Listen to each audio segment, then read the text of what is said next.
Hello family members. Gana kuyo. Mansop. Mula favorite. Mula pishi phal gana se ju gana kuyo. Thank you.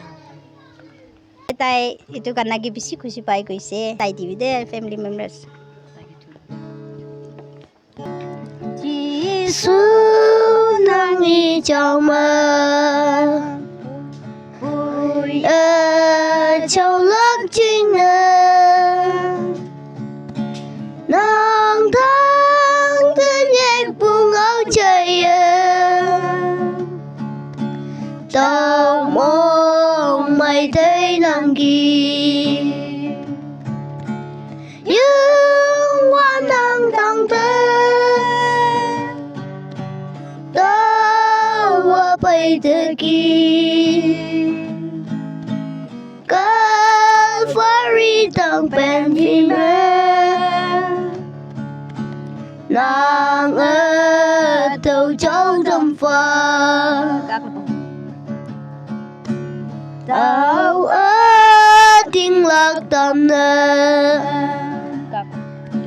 chỉ su ở tao nhanh nàng cả thứ khai quang tăng chính vì đời mà mai tâm nên nhét nàng kỳ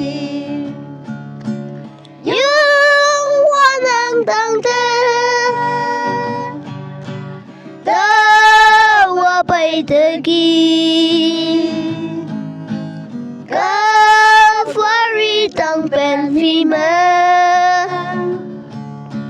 nàng ở tàu cháu tâm phật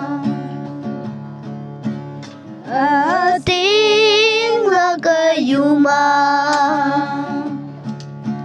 chan ơi ông bữa xây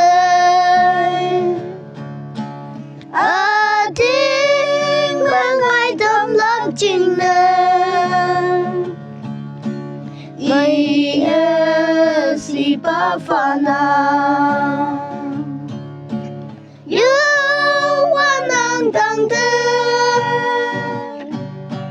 ta hoa bay thế kỳ Calvary tăng pen vì mẹ